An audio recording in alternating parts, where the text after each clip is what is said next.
Hello, I'm Steve Scott and welcome to Nightwatch. Coming up, military training in sub-zero temperatures. If they can work here, they can work anywhere. A dramatic dilemma for RAF rescue. 2 people with life-threatening illnesses, but who do they save? And the essential guide for seamen having to answer nature's call in the Arctic. Here we've built ourselves a little toilet, some walls, keep the wind off us. You've heard the phrase windy bottoms. Some nights out here, it is terribly windy bottoms.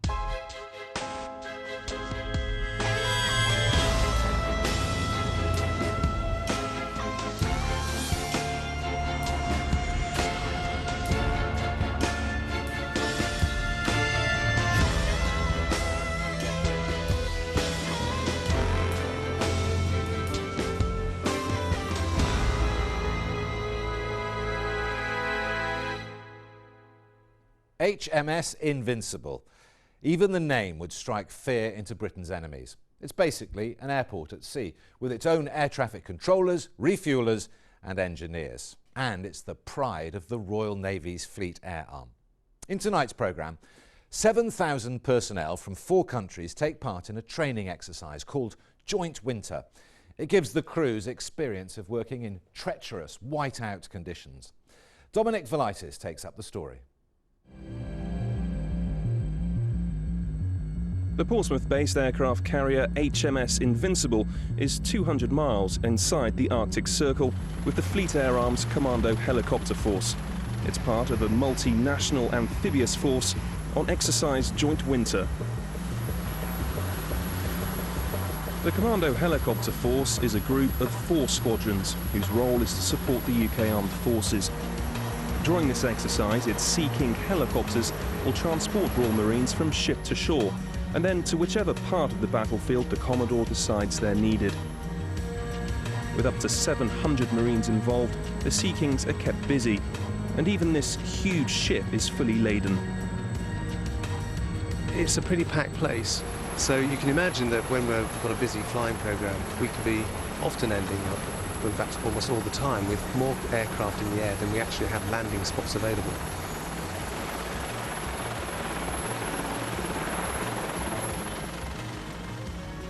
Now, to achieve all that, and the main thing really to say, it takes a lot of practice. Not from me, but on behalf of my team. It's the guys here in the control centre, it's the people down in the operations room, it's the guys on the flight deck. Lots of people involved to actually make it all happen and make sure we don't end up with aircraft sort of running out of fuel, not being able to get on the deck. It's not a safe environment to be in. We've faced icing conditions, winds across the deck of 50, 60 knots. It takes a lot of practice, a lot of practice. And of course with that, it's teamwork. Fasten 27, Ross. Very good. Starboard 20. Starboard 20. Invincible is the fleet flagship, which means we're the high readiness carrier, which we're at short notice to deploy anywhere in the world. We have a number of roles. Our first role is to be a strike carrier, that is using fixed-wing aircraft, projecting joint force fixed-wing from sea to land, delivering precision munition from sea into the littoral or shore. A secondary role is the landing platform helicopter role, which is really our assault troop carrying role. And this is what we're doing in exercise Joint Winter, projecting assault forces from sea to land. So what do the Commando Helicopter Force and the Royal Marines gain from an exercise like this? Exercise Joint Winter is designed to acclimatise the Royal Marines to the harsh environment of northern Norway. It's designed to allow our pilots the ability to practice in whiteout conditions, in snow and in low temperatures. With more than 7,000 personnel from 4 countries, 50 aircraft and a dozen warships, Joint Winter is a logistical nightmare. We've been planning this exercise for about 9 months now, and it's a fairly sophisticated exercise involving land, sea and air forces. At its core is the requirement to land an amphibious force based around a commando group, 4-2 Commando, on the shores of Norway. We've got a task group of about a dozen ships, including HMS Invincible and HMS Albion. We've got up to 34 helicopters supporting that operation, and also 2,300 troops of various descriptions drawn from the Royal Marines, the RAF, and in some cases the Army as well.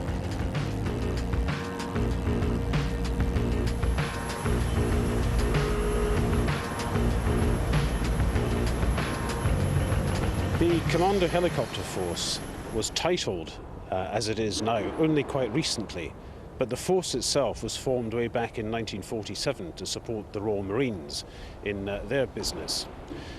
In recent years, we have become part of the Joint Helicopter Command, a joint force of battlefield helicopters that supports a wide variety of operational units. But our principal customer, the unit that we work mostly with, is 3 Commander Brigade.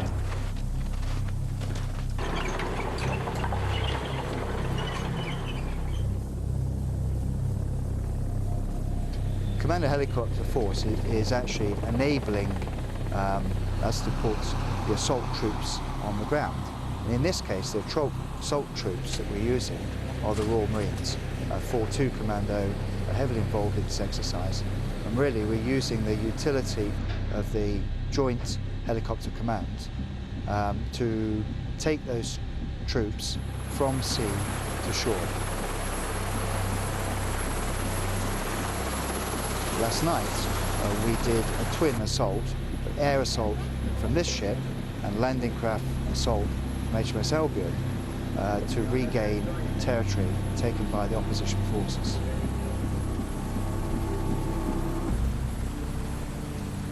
Well, basically last night there was an assault by 4-2 Commando into 2 objectives. They went in primarily by Sea King helicopters with a further assault by surface. Our role in supporting that was to identify any enemy that could interfere with that, and also to provide suppression on enemy positions on those objective areas.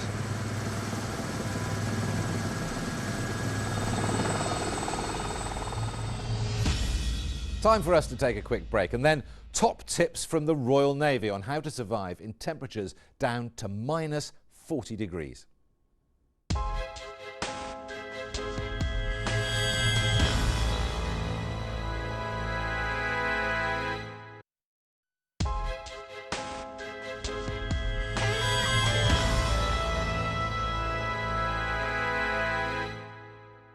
Hello again. We've been following the crews of the Royal Navy's Air Force, the Fleet Air Arm, on a training exercise in the Arctic. Joint Winter helps prepare crews for working in temperatures as low as minus 40 degrees. Over to Major Paul Morris now. When we came in last night, we were directly into the tasking that we were required to do. We sent off an aviation patrol in the dark using their night vision goggles to fly low level into the vicinity where 4-2 Commando were being inserted to provide some overwatch. And during that time they managed to get in contact with the enemy forces on one of the objectives that they were due to support and destroyed 2 armoured personnel carriers on those objectives using the TOW missile system which is in the links.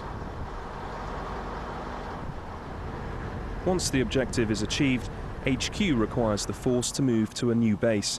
But before they can do so, the new location needs to be assessed for suitability, particularly in these conditions.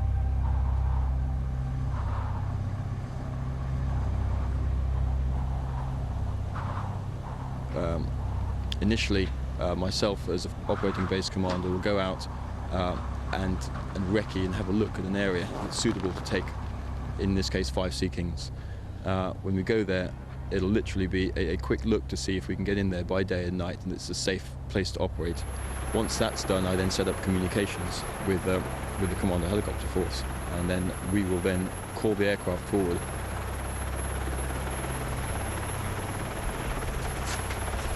"24 hours ago, this was just a snow-covered site. but it's had a mini airfield effectively dug into the hillside here.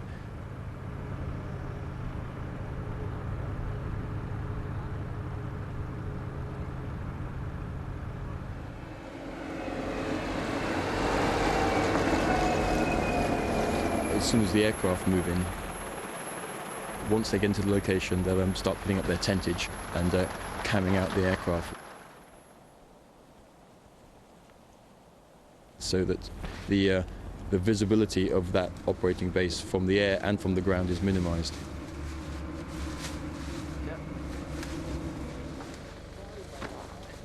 What we would have done is we've disembarked from the ship, we've come to this location, we're setting up all our logistics gravy train of fueling vehicles, spares vehicles, ammunition vehicles, food vehicles, water vehicles, and all the additional bits that keep us going all the time. Once that's set up, we can then obviously operate there.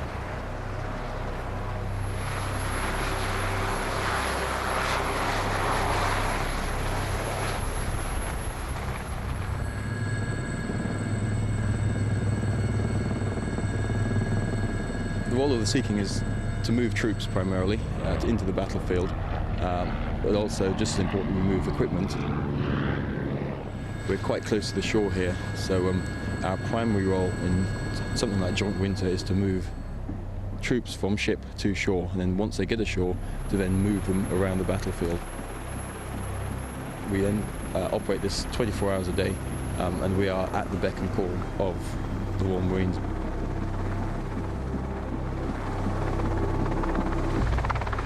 Lieutenant J.J. Hughes joined the Royal Navy approximately 6 years ago now. Joined the Fleet Air Arm. Many people think that joining the Navy, you're just going to get on a ship and spend most of your time bobbing around in the water somewhere. Not true. As part of the Fleet Air Arm, I fly helicopters for the Commando Helicopter Force. Sea King helicopters. Our main role is to support the Royal Marines ashore. We've spent a lot of time actually off ships, desert environments, in snow environments like this, all environments basically. Very little time spent on ships. The ships will basically take us to where we want to go, and then we'll get off and support the Royal Marines ashore.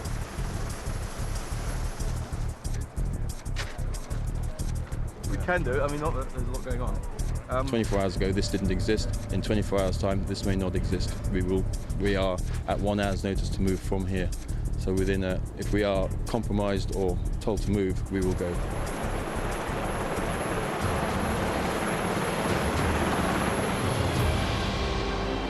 Even in blizzard conditions and temperatures as low as -40, the exercise must go on. Well, the legacy of the Cold War, and people would ask, why do we still come up to Norway in order to exercise and practice?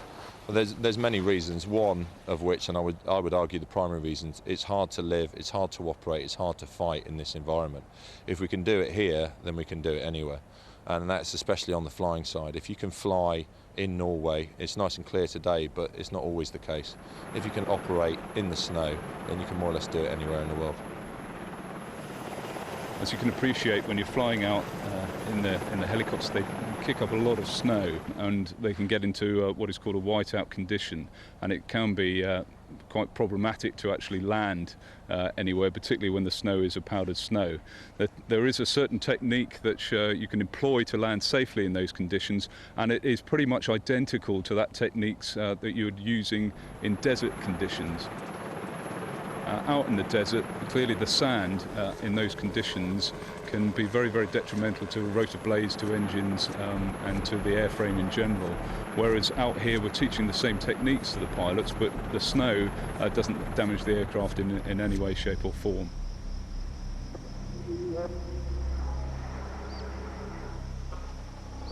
The Commando Helicopter Force operates in some of the harshest environments on Earth, and this training means when they are sent into action, they fly and maintain their aircraft regardless of conditions.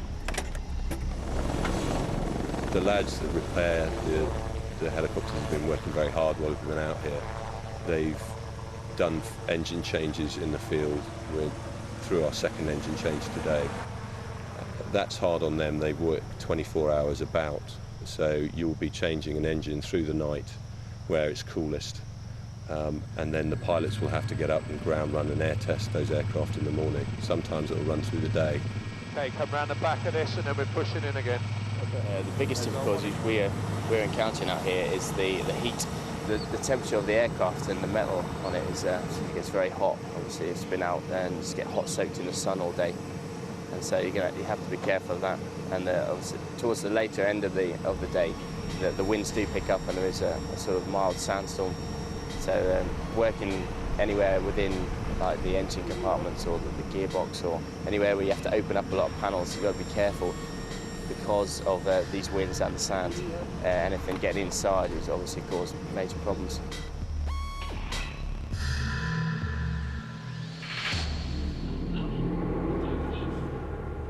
Back in the Arctic, where temperatures can be up to 90 degrees colder than the desert, a sortie is being planned. Which is going to be crew Alpha, Parry, Alsop, Stringer and Milne. You are basically going to be tasked, and waiting confirmation from Albion. It is particularly challenging, the types of flying that we do out here, but also for the maintainers, it is particularly difficult in the temperatures to maintain aircraft on the line, and they've done a fantastic job to give us the aircraft to enable us to go and do the job. It's hard to explain to my friends my job because they seem to imagine I'm away on a ship sailing to the Caribbean, when in all honesty, in my 4.5 years I've only done 2 ships. And we're always land-based, always away supporting 4.2, 4.5 and 40 Commando. But as time goes on with the new ships we're bringing in, we've spent a lot more time at sea. Servicing is crucial, and whether an aircraft is on land or aboard ship, the maintainers have to ensure they're always airworthy. We have servicing that we do every day on the aircraft, and that's fairly minor. And then we break it down, so every 25 hours that the aircraft's been flying, there's a work package, and then 50, 70 and 100-hour packages. This one has come down for a 25-hour package, which is a fairly minor set, looking at the engines and making sure they're still working correctly, making sure there's no debris, damage to the engines and the gearboxes, taking oil samples, and we send them off to a laboratory to make sure everything's running fine in the aircraft. Servicing an aircraft in Invincible's vast hangar seems quite comfortable compared with life at the front. Working on the aircraft can be quite hard at -20 because you obviously need gloves on, otherwise your fingers will stick to the aircraft, and that's hard when you're doing fiddly jobs. So you've got to do it with your bare fingers and just keep breathing on them so your fingers don't freeze to the aircraft. It can be quite hard, especially on hours on end when you just sat there trying to do work on it. It's just, you just want to throw your spanners down and just walk off. The temperature this far north can be as low as -40, which makes keeping warm quite a challenge.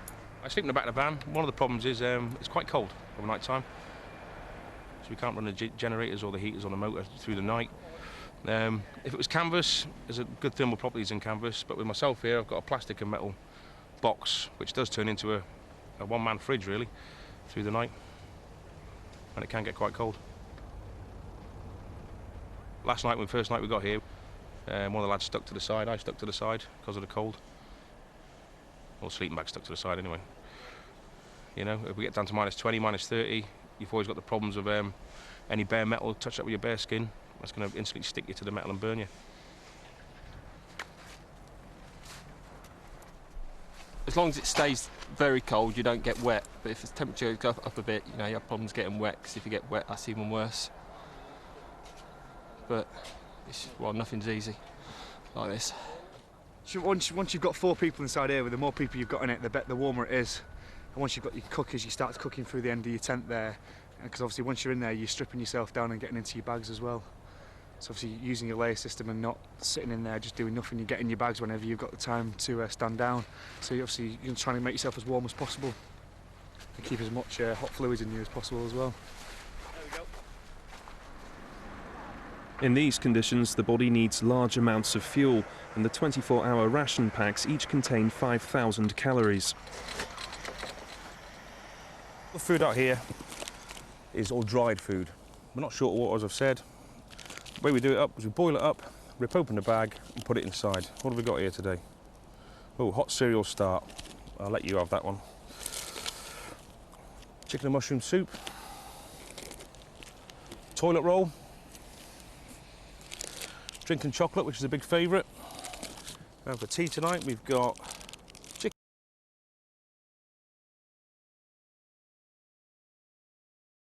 bolty and an apple with custard.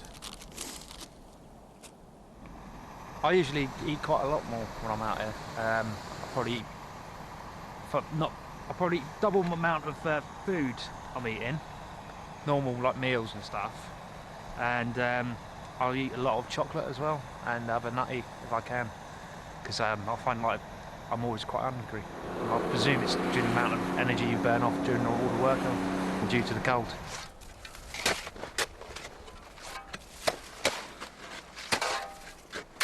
Get asked 1,000 times, how do I go to the toilet in the Arctic? Well, it's dead simple. We've had our beautiful ration pack, we've pulled out our little bag of toilet roll, and we've got ourselves a little biodegradable toilet bag.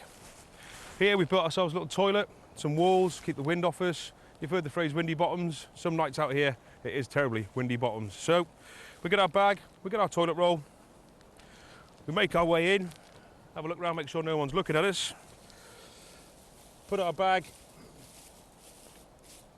into the toilet and do our business.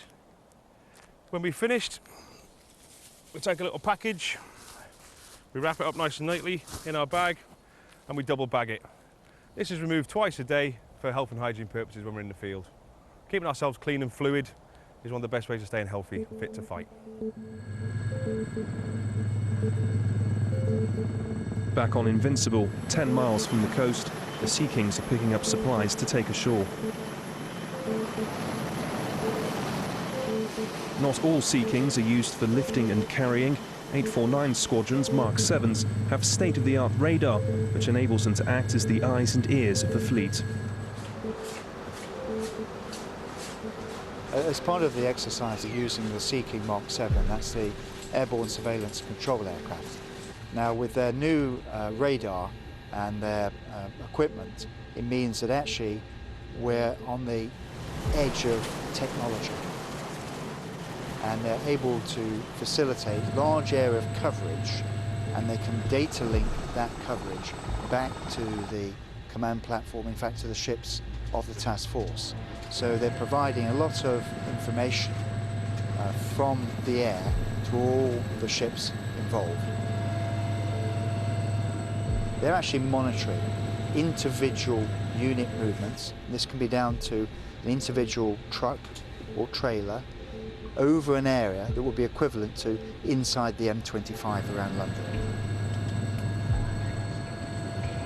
Flying around anywhere up to 8,000 feet, we will have the advantage of being able to gain radar horizon, which will mean that we can look further than the ships and provide early warning of a particular threat that may be endangering the force both at sea and over land.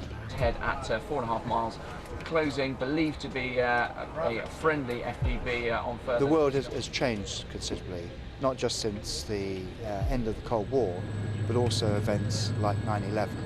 And so we've got to be prepared to be able to operate really anywhere worldwide. Previously, we'd operate as part of a NATO task force within specific regions with boundaries. Now those boundaries in our war against terrorism is worldwide, and we really have to take the fight to the enemy. So although we're protecting the UK interests, we have to protect those interests worldwide. And the advantage of the carrier is it brings the flexibility of the many different roles the ship can do, from being strike carrier all the way through to providing peace enforcement. Time for another quick break now, before a potentially life-threatening dilemma for the RAF rescue team. Two people desperately need their help, but they are miles apart, and the helicopter can't be in two places at once. We're back in a couple of minutes.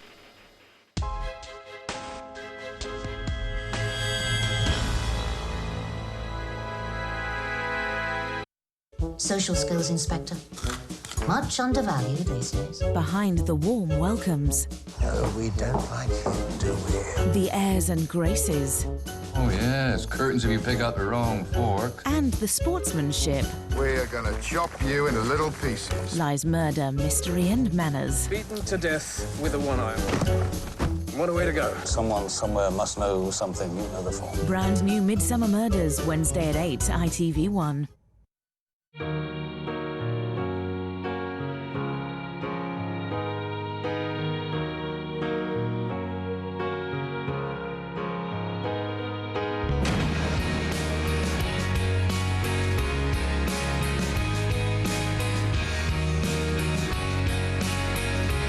Britain's finest actors telling the greatest stories.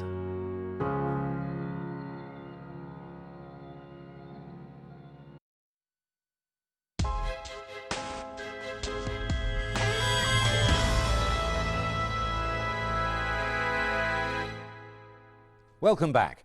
2 emergency calls, but only 1 helicopter. Inevitably, there are times when the crews of RAF rescue are needed in more than one place at the same time.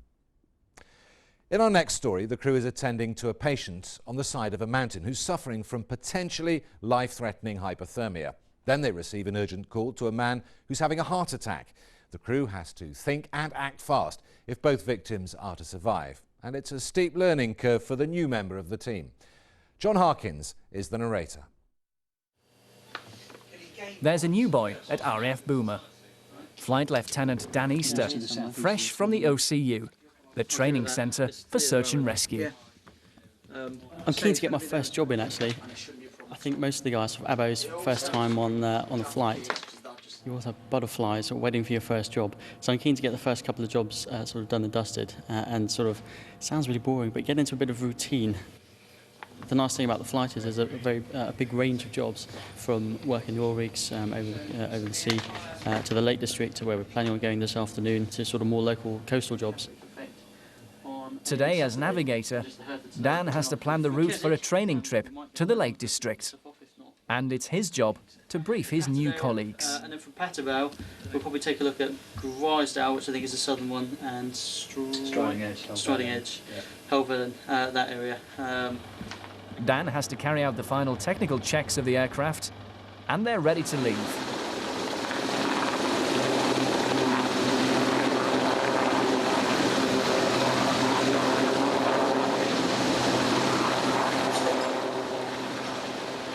Now the first aircraft has gone, the engineers set to work on a second helicopter. There's a problem with its oil pressure, and they've got to fix it. As the team approach their training area, a call comes in. It's RAF Kinloss, diverting them to nearby Bow Fell. There's a man suffering from hypothermia on top of the mountain. Kinloss Rescue 131 will be on scene in 3 minutes. We'll call you when we've deployed our winchmen. We're intending to use Carlisle Hospital. Andy? Yes, right 1 o'clock, that valley, go down that, keep to the left-hand side. Will do. Now Dan has to work out a new route. Yeah, hang on, 12 o'clock. 12 o'clock on this ridge line. I think there's always right with that bivvy bag. There's an orange bivvy bag there, isn't there? Yeah, I think I was right. And I can see we've got good wind lanes on the little pond there, 12 o'clock. Where's the back? As they get near, orange smoke helps to guide them in. On top. We'll land pretty much where that smoke was, maybe just forward of it. Yeah, okay, top banana. Right, pre-landers. Okay, your gear is down, 2 green, so brakes 1, pins in. Just as the helicopter is about to land, a second call comes in. There's another casualty, and this time it's a walker on Blencathra, and his condition also sounds serious. Rescue 131, pass your message. Rescue 131, this is Ambleside Base. Request from Keswick MRT. They have an incident on Blencathra with CPR in progress, requiring your assistance. Oh, we'll get that. Fucking hell, well, that one is... What do you reckon, Milty? This guy's hypothermic. The crew have seconds to make a decision. We can pick this guy up, shove him in the cab, and then get the other one. See if we can do a quick snatch and grab on. Yeah, okay. Yeah. If we can get him quick. Oh, Tom? Handle Rescue 131. What do you think? Ambleside Base Rescue 131. We're short finals to land to pick up the hypothermic casualty. We'll pick him up and then... There are several people in the hypothermic man's party. Luckily, one is a doctor, and he's given first aid. The hypothermic casualty that we picked up, I didn't have long on seeing, so I knew that the other MRT was already doing CPR on the side of a hillside. So I had a quick handover with the medic who'd been working with him while we carried him into the aircraft. There wasn't much of a handover, as you can imagine, because most of the things that we need to do was just get off quickly. When he was on board, then I had a moment to wrap him up as warm as I could and start planning and getting all my equipment ready for the second job. As first casualty on board, we're en route to the second CAS. We'll be there in about 8 to 10 minutes. We'll give you a call when we're on scene of it. Rescue 131, Ambleside Base. Roger, much obliged for that. If you could contact Keswick Base, I repeat, Keswick Base on this channel. They're awaiting your call, over.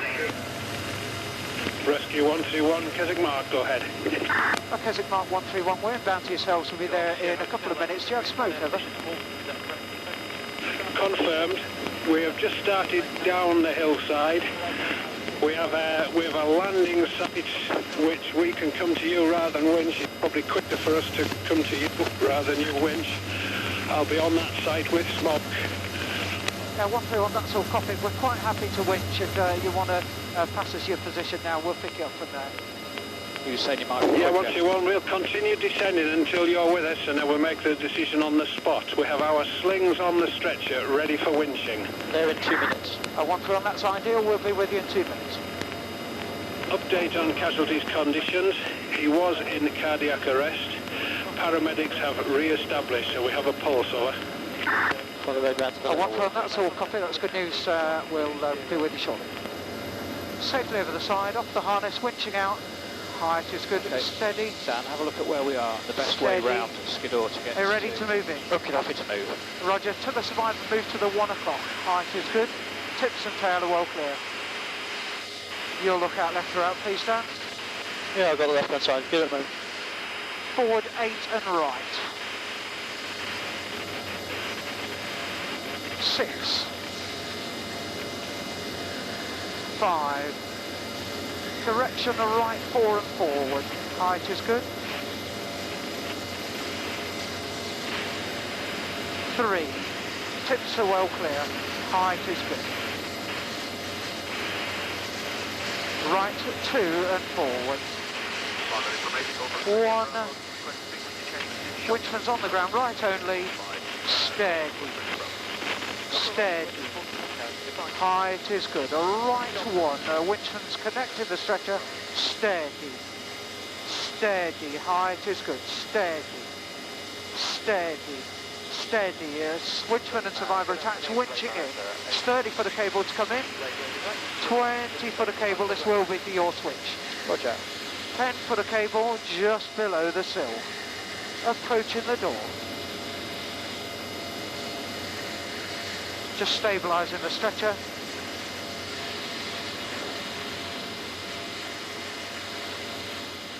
Just at this moment, the rescue hits a problem. The hoist isn't working properly. Okay, he's at the door. Hoist to pilot. Pilot. Your switch, winch out. Out. Hoist to pilot. It is. Winch out. Out. Okay, hoist malfunction. Hoist to crew. Crew. No signs of leaks or damage, continuing. Roger, roger. Now. The pilots can't control the winch remotely, but Paul Mills, the winch operator, manages to get the casualty safely on board. But the fault means this helicopter can't make any more rescues until it's fixed. At RAF Bulmer, the engineers get the news about the new fault. Both helicopters are now out of action. Now Bulmer's patch has to be covered by neighbouring search and rescue crews. This increases the all-important rescue time and puts resources under strain. Now, the pressure is on engineering shift supervisor Jimmy King to get both helicopters fixed. It's a bit of a race between whether this one will come up serviceable or that one to keep us on state. We had no choice with this one because it's unserviceable with a fault, so we have to fix it, which we've been doing while that one's been away. Unfortunately, this one's come back with a problem, so now it's a bit more hectic. We need to work out which one we're going to get fixed first. Everyone's keyed up now for this one coming back, so we want to turn it round quickly, get it fixed and get back on state as quick as possible. 2 fathom tail, 1 foot, 6 inches, tail touching, tail. Meanwhile, the crew land at the Cumberland Infirmary in Carlisle with their 2 casualties. Right, just starting to move this guy. Okay.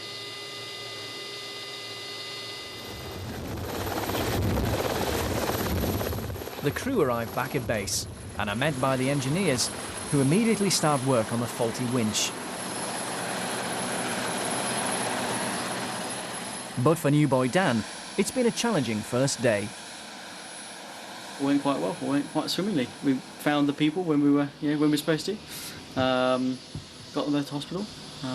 Feels good. First job done. Weather was quite scoshy actually. We were having to sort of pick our way around the low-level routes,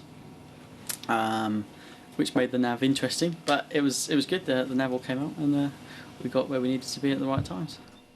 As both aircraft are unable to fly, it's a serious situation. It falls to the day's captain, Flight Lieutenant Andy McGreevy, to inform the wing commander of 202 Squadron. Hi sir, I'm sorry to bother you on Saturday evening. I just need to let you know we're going off state for, unfortunately, an undetermined time at the moment.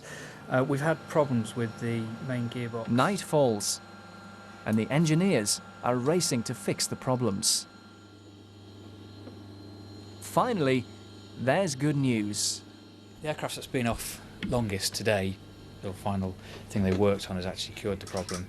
So that one's come up first, and another half of the engineers are working on the hoist on the other aircraft, and it looks like they've fixed that now as well. So both aircraft have quite happily come back at the same time. So we'll just let Kinloss know that we're back on state. It wasn't too bad actually, we were only off for a short time there, so that was good. And to have both aircraft now to fly through the night if we need to, we've got redundancy there as well. The engineers have worked great. I mean, to bring one aircraft up would have been good, but the fact they've actually brought 2 of them up, and they've worked over 2 shifts right from first thing this morning, and it's just gone 10 o'clock now. And it's good, it's rewarding for them as well that they've been able to do it, but they work very hard, so great. Survival Equipment Technician Mark Reed is in charge of all the kit that the search and rescue team uses. Our job role is to take care of all the survival equipment here on the squadron, and that's a vast range of equipment. Here we've got a lightweight stretcher that we use.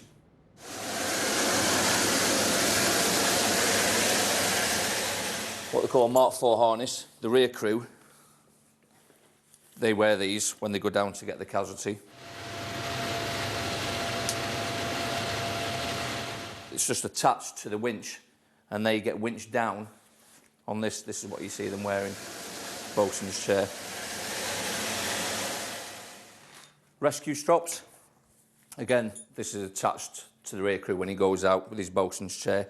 This is the rescue strop that they go down, and all they do is they put it over. Okay, tighten it up. We've got various immersion coveralls that they wear. The orange one being for the rear crew, and the green one for the front crew. A lot of our safety equipment is coloured orange, yellow, various, bright colours so they can be seen more easily. And what we have here is a front helmet worn by the pilot or the co-pilot. This particular helmet has night vision goggles on the front, okay? So they can wear these at night, and it picks up the light of the stars, the moon, any street lights or anything like that, and it allows them the capability to see in the dark. Time for a short break, but stay with us because we'll be back in just a couple of minutes.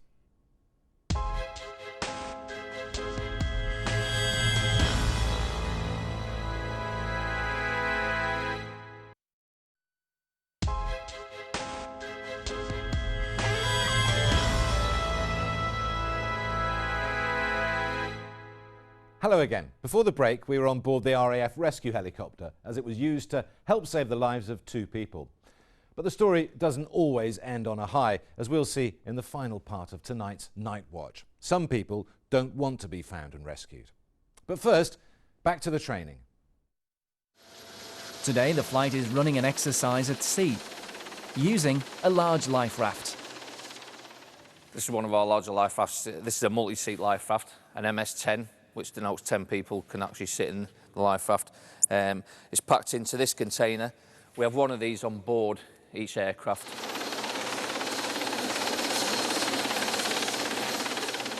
The crew fly out to the safety boat laid on for the exercise.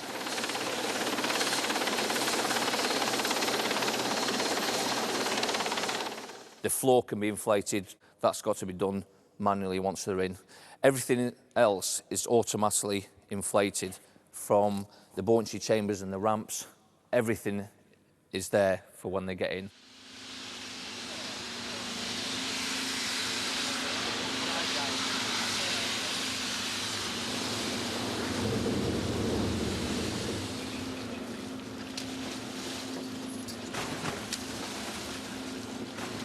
Sometimes, depending on weather, it can inflate upside down. If that's the case, they've got what they call a righting strap underneath. They can actually get onto the life raft and use a hand-over-hand method and pull the life raft over, so all the rest of the people can get in. We have lifelines on the outside as well, so obviously people can, you know, attach themselves to the line as well if they can't get in.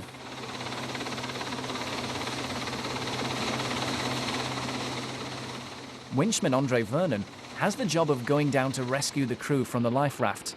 He explains why they do it. We're training with a multi-seat dinghy, a 10-man multi-seat dinghy, and there's two reasons we do that. One, for the rear crew to practice actually rescuing people from it, and also for the pilots and air crew to practice using the dinghy and doing their drills inside the dinghy. We orbit the area, check there's nothing else to affect it, if there's any spillages, and also there's no one that's not in the dinghy. So we check that first, then we go to the dinghy, keep well clear of it, talk about it, judge what we're going to do with it, and then we decide whether the pilot's going to fly the winchman into the MS-10 or whether the RADOC will. When the helicopter is hovering, its position can be controlled by either the pilot or the winch operator. Then I go down, establish contact with the dinghy, have a chat with the guys on the dinghy. I establish a rope basically between us and the aircraft, which keeps us contact and makes transfer of any passengers a lot quicker. So I'm talking to the guys on board, making sure if anybody's got any injuries, making sure they're all there, so that confirms there's nobody else missing. I'm controlling where the people are sitting on the dinghy and then getting the guys to move the roof of the dinghy, so when people do get winched out of the dinghy, they don't get snagged or caught up or anything like that. And of course, that could also flip the dinghy over.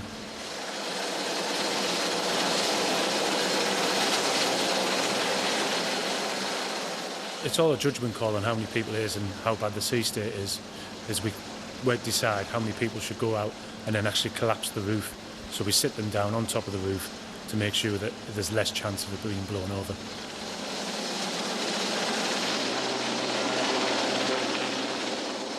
As the exercise comes to an end, with all the men in the sea safely back in the helicopter, work is just beginning for Mark Reed. It'll take him a week to get the equipment back in working order. The job is very rewarding. I think the public only see, you know, the yellow helicopter flying about and, you know, the rear crew coming out on the winch and everything like that. That's what they see, but what they don't see is the team effort that goes into keeping those helicopters flying, i.e. the engineers and all the support the crews need and require, like the survival equipment. You know, it's a team effort to keep the helicopters flying, and it enables the air crew to do their jobs. And again, that's what we're here for. They're not back long before the phone rings. There's a man missing in the Lake District who's believed to be suicidal. They've been asked to join in the search. So it's Coniston and the primary team, the local team. After quickly consulting the map, they put on their full winter gear and head for the aircraft.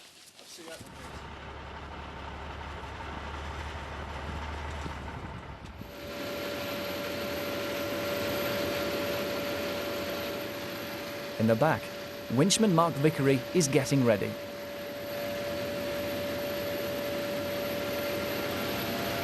As they head over the Pennines, conditions change dramatically. Oh, and it's a beautiful winter wonderland. Good Lord. Snow on grass.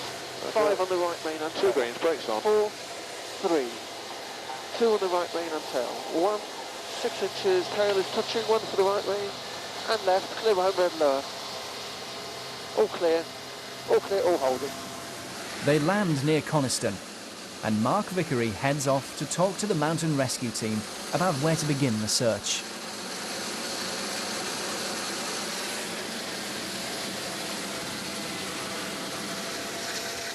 Then they're quickly back to start searching.